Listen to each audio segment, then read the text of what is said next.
welcome to this Money Control live stream. You're watching Morning Trade with me, Nandita Khemka. Well, it's a truncated week for the markets, and this Tuesday morning, the SGX Nifty is hinting at a solid start for the Indian markets.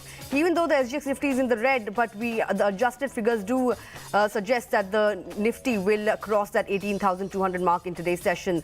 But we will be discussing all that in greater details on the show. But before we move any forward, let's take a look at the top headlines at this hour. Wall Street ends lower on Monday following JPMorgan's takeover of First Republic Bank, but all eyes now on the Fed meeting that is due to start today. Meanwhile, Asian markets open higher and the SGX Nifty, as I was mentioning, suggests a strong start for the Indian market. Kotak Mahindra Bank reports a record return on asset ratio in the fourth quarter. Net interest margin comes in at all-time high of 5.75%, while the gross NPA and the net NPA ratios come in at a 32-quarter low. Among major earnings today, Tata Steel's Q4 profit may drop over 90%. Lower steel prices and European volumes likely to hurt top-line growth. Meanwhile, Ambuja Cements will also report fourth-quarter earnings today. Auto sales for the month of April come in mixed, with Maruti Suzuki, Eicher Motors and TVS reporting a growth in total sales, while Tata Motors and Hero Motors see a decline. Well, let's get on board then. Our technical expert for today, Sacchitanand, Uttekar of Tradebulls Securities, joining us this morning. Very quickly, let me get your thoughts in on the market. We saw a late surge coming in on Friday, which pushed the Nifty above that 18,000 mark, and the SGX Nifty is hinting at a reclaim of 18,200. Do you expect the Nifty to cross that level in today's session? Good morning, Nandita. Nandita, I think the bulls have been under control and they have been trending really well. If you look at the Nifty, it has not sustained below that 5-day exponential moving average. In fact, the closing has been so confident even on Friday's session. I think any move to above 18,150, I think that particular move could extend towards 18,300. And probably during this particular week, we may see this rally getting extended towards 18,500. So I think there are no signs of any exhaustions here. Not even divergence. So if you look at the immediate data, technically we have the weekly RSI, which has given a confident breakout above 55 levels. If you look at the 5 and 20 week exponential moving average, Nifty is sustaining well above the same. So probably this particular momentum that was generated in the last week, I think this particular momentum should continue towards 18,300, and probably during the week we may see one more move towards 18,500. So I think the level that we should watch out for is 18,130 on the lower side. Until unless this particular level holds, we are expecting that the momentum could continue throughout the week, and the stop losses for your trade on the long side should be placed somewhere close to around 18,060. Right, those are the levels to watch out for. Well, Sacchitanand, hold your thought. We'll come back to you, but let me also introduce to you on the show Geoff, who's an independent emerging markets commentator who's joining in live, this morning. Good morning, Geoff. Good to have you on the show. Well, over the weekend we saw another US bank failure. In a matter of 2 months, we've had 3 major banks in the US going belly up, and JPMorgan, of course, has won the auction and is going to buy out the assets of First Republic Bank. Do you think that the crisis is now put to rest, given the fact that Jamie Dimon has also suggested that the crisis looks like it's over at this juncture? What are your thoughts on this deal? I think it probably is over. Of course, these things are very, very hard to predict, but I think it is over because, to be honest, First Republic's been in trouble for some time, and there's been a lot of talk for a while that they would eventually need to be intervened and let go and taken over, as has happened. So in a way, I think unless there's some other bank out there which is suffering major deposit losses that we don't know about, which I think is unlikely, I think this ought to spell the end of this particular episode. But clearly, the concern about the regional banking situation will, I think, be an overhang for a while. And frankly, is a reason why I think the Fed has to tread pretty carefully going forward here in terms of interest rates. Right.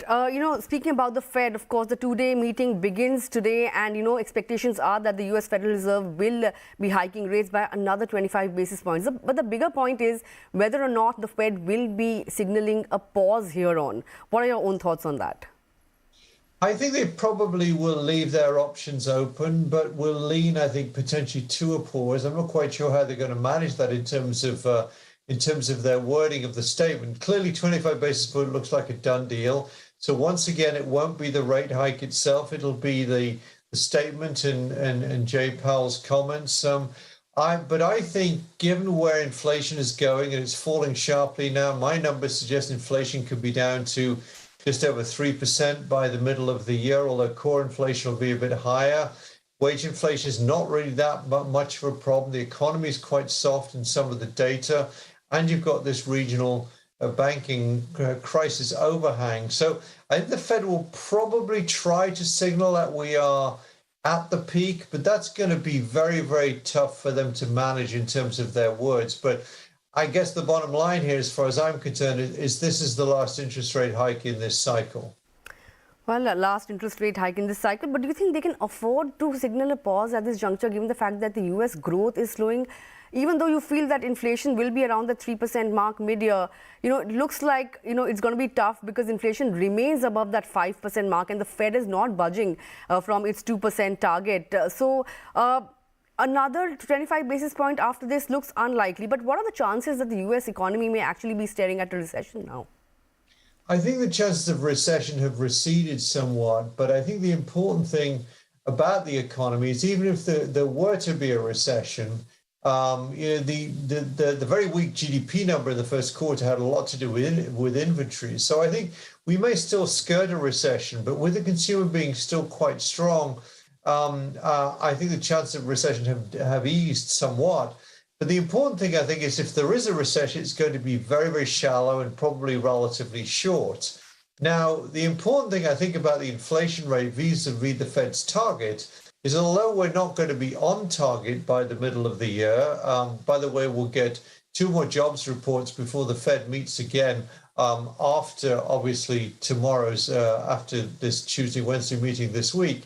But the bottom line, and I've said this all along, that we are heading towards 2% inflation, even though we're not particularly, we're getting close to it, but we're not there, or we will be much closer to it by the middle of the year.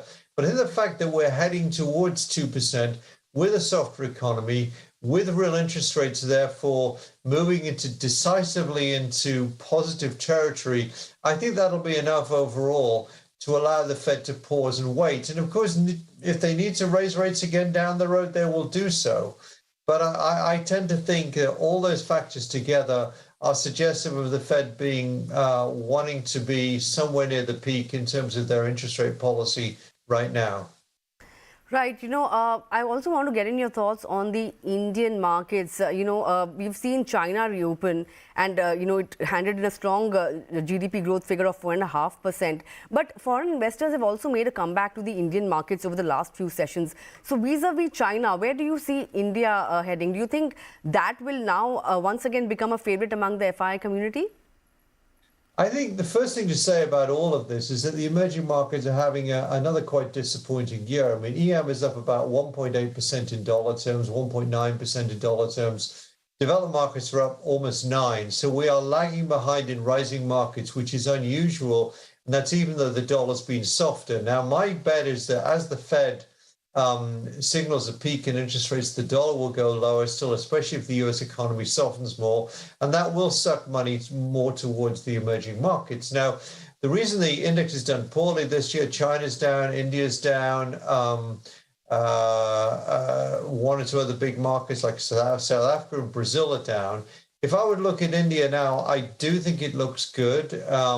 It has had a rough start to the year in dollar adjusted terms. But I think with the economy holding in well, with a lot of very good headlines about India, with the usual caveat, of course, about concerns about valuations, I think India does do relatively well. Although I also happen to think that China, with the economy doing better now as well and starting to show some slight improvement, and they will be a much stronger year this year for the Chinese economy. I also think China will probably do quite well from this point. Both markets are down in dollar terms so far this year. So yes, I'm quite constructive about the Indian market.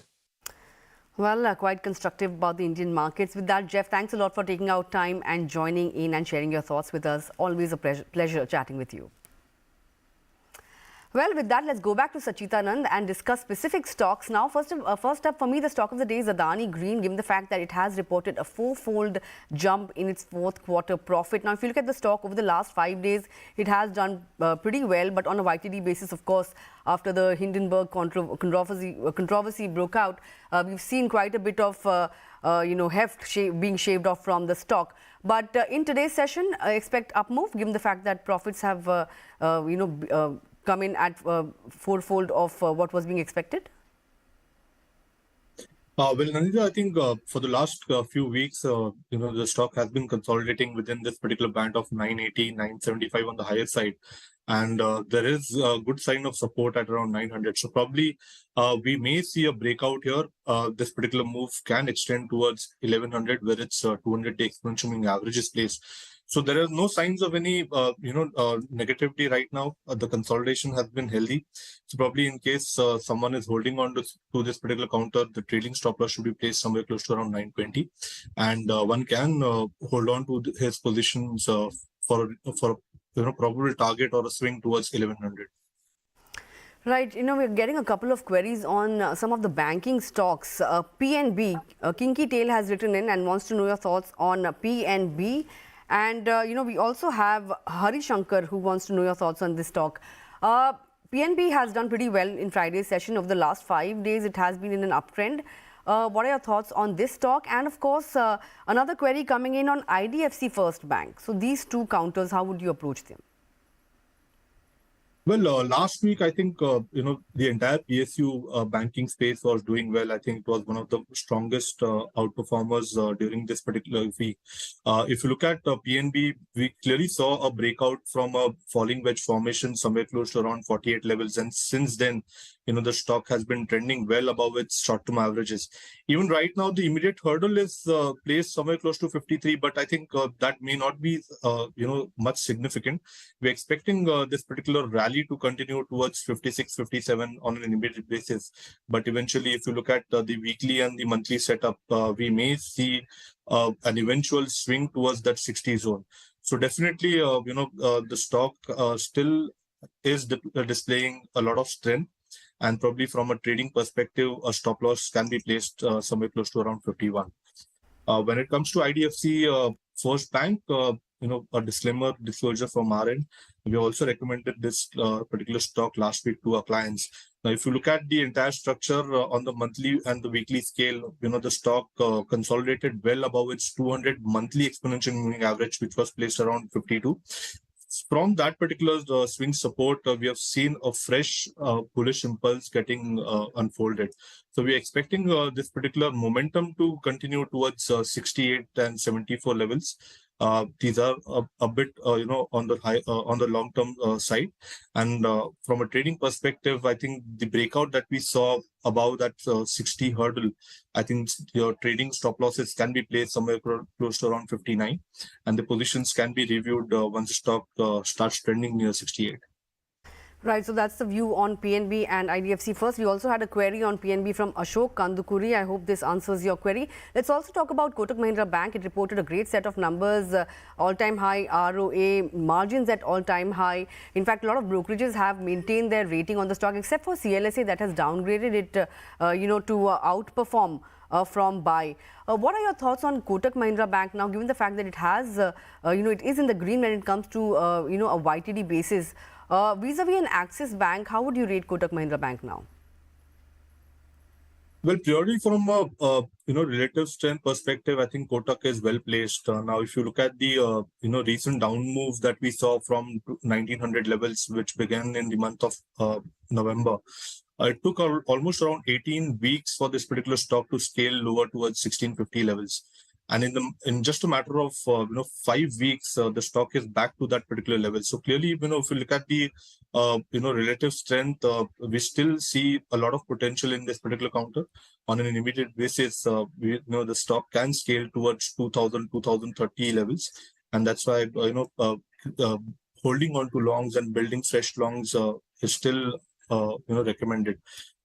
From a trading stop loss point of view, I think 1920 would be a significant level. Though the RSI on the daily scale is trending in its overbought zone, but there are no signs of any divergence yet. So probably this particular momentum can be chased with a stop loss at around 1920 and a probable immediate target of around 2040. Right, that's the view on Kotak Mahindra Bank as well as Axis Bank. But let me also get in a query on Voltas. Satya CK has written in and he wants to know what he should be doing with Voltas with a medium-term outlook. He holds the shares at 800 rupees per share. That means he's making a marginal loss. But if you look at Voltas, it has literally halved from its 52-week highs and just coming off the 52-week lows. What should he do? Should he hold on to it now? Nandita, I think the trend is improving. In fact, we saw a breakout from a falling wedge in the February series. Post that, we saw a strong runaway rally. And after that, the swing towards 900, 930 was led by a immediate correction. So this correction looks very gradual. So far, I think the support base that it has formed at around 750 may not be a threat, and probably he can keep his stop losses there. Any declines towards 780, 785 zone should be utilized to create long positions. I think on a weekly basis, he can maintain the stop loss at around 745 kind of. So I think on a decline, I think it will be a good opportunity to again accumulate this particular counter. Right. Before I take up more queries that are trickling in, let me also get in your thoughts on the entire oil and gas pack, the likes of ONGC, Oil India, Reliance, given the fact that the government has slashed, windfall tax on crude petroleum to 4,100 rupees from 6,400 rupees. This does spell some kind of relief for these companies. Do you expect some kind of an up move coming in today's session? Well, Nandita, I think one of my top pick is Reliance. And if you look at the Friday session itself, we saw a very strong short covering move. If you look at the April series, for the almost 18 consecutive days, the stock was consolidating. And this particular breakout, which has happened on the daily scale as well as on the weekly scale, if you look at the relative strength, it is clearly trending comfortably above that 15 mark. So probably this particular rally that we have seen last week should continue towards 25-50 levels. So this is one particular recommendation that I am providing for today's session. I think the stop loss can be placed somewhere close to 2400, 2405 on a weekly closing basis, and probably a swing towards 2550 can be chased. Right. Well, that's the view on Reliance Industries. Let's take up a query on DLF. This one is coming in from Raja Pasala, and he wants to know whether it warrants a buy at the current juncture. What would you advise him to do? Definitely, it should be on the buying radar. We have already seen a fresh breakout from a bullish pennant formation. The initial leg that we are observing right now, probably it can stretch towards 445, 455 kind of a zone. And from a trading perspective, I think the stop loss can be placed somewhere close to 410. Right, that's the call on DLF. Let's take up a query on Gravita India. Debu K has written in and he wants to know your thoughts on this stock. Over the last 5 days, it has lost somewhere around 1.5%, and it is just making its way towards its 52-week high of 539 or thereabouts. Would you advise investors to look at this one, or is it a avoid at this juncture? Well, the stock is in a very strong secular bull run, and probably on the monthly scale we did see some signs of dark cloud curve formation, but that particular pattern is yet to be confirmed. So we may see more consolidation within this particular band of around 540, 545 on the higher side and 480 on the lower side. So probably during this particular consolidation process, one can look at this particular counter. From a trend perspective, the trend will only weaken once the stock starts trending below 440 from here on. So any particular consolidation for the next few weeks could be termed healthy. The stop loss should be placed at around 430. Right. We are also getting in a query from Trilok, and this is coming in on Polyplex. Wants to know your thoughts with a short-term as well as long-term perspective. The stock was up 7% in Friday's session. What are your thoughts? More upside, given the fact that it has literally, I think it's halved from its 52-week highs, if I'm not mistaken. Yeah, it has. Yes, and Yes, and I think there are two evidence which are prominent. One is the positive divergence on its weekly scale. Plus, the stock has again regained its trend above its 200 weekly exponential moving average, which is placed somewhere close to around 1340. And last week's closing was very close to 1360. So probably this particular momentum should continue towards 1440 on an immediate basis. The breakout looks healthy and the stop losses can be placed somewhere close to around 1310. Right. One last query I want to squeeze in as we are running out of time. Gomti has written in and wants to know your thoughts on RVNL. Now, we've seen this stock, rallying, a bit much given the fact that it has been inking quite a few orders. More upside here on, or do you think one should wait for a dip to buy into this one? Well, if you look at the daily RSI, it is trending somewhere close to around 87, 88. So I think from a trading perspective, I would not chase this particular momentum. We have already seen a very strong rally from 55 levels. There have been no signs of any major correctives yet. So probably one should wait for the correction to evolve. 95, 90, I think that will be a healthy zone wherein the stock can be considered from a portfolio perspective. The trend definitely looks healthy, but I think it has already overshot in the last few weeks. So probably, some bit of consolidation or a correction could be an ideal time or a level when, the stock could be considered in one's portfolio. The breakout which happened somewhere close to around 85 levels, I think the stop losses can be placed there. Right. Before I come to your picks, I also want to get in your thoughts on the auto pack. We've seen auto sales for the month of April trickle in. Maruti and the likes have done well, but Tata Motors has seen a drop in its sales compared to last year. Among the two-wheelers as well as four-wheeler pack, would you suggest that Maruti is poised to see some kind of an up move in today's session? Immediate basis, I think the hurdle is well placed at around 8700. So probably on a breakout, I would like to chase this momentum. But if you look at the data from a data perspective, any slippages below 8630, I think that could lead into a corrective towards 8400. So probably I'll wait for the breakout to evolve and then probably chase it for a target of around 8880. Right, so that's the view on the auto pack. But let's come to your picks for this morning, Sacchitanand. The first one is Reliance, as you mentioned. Which is the other stock that you're recommending for our viewers this morning? So the second stock is from the PSU's bank's name, Canara Bank. The structure has been really healthy. We have already seen a fresh breakout from a bullish flag formation. The pattern itself is indicating a price target somewhere close to around 340, which we expect to be achieved in this particular week itself. From a trading perspective, for the day we are expecting an immediate swing towards 326. So I think the stop loss should be placed somewhere close to around 312, and the stock can be accumulated even from portfolio perspective and also from a trading perspective.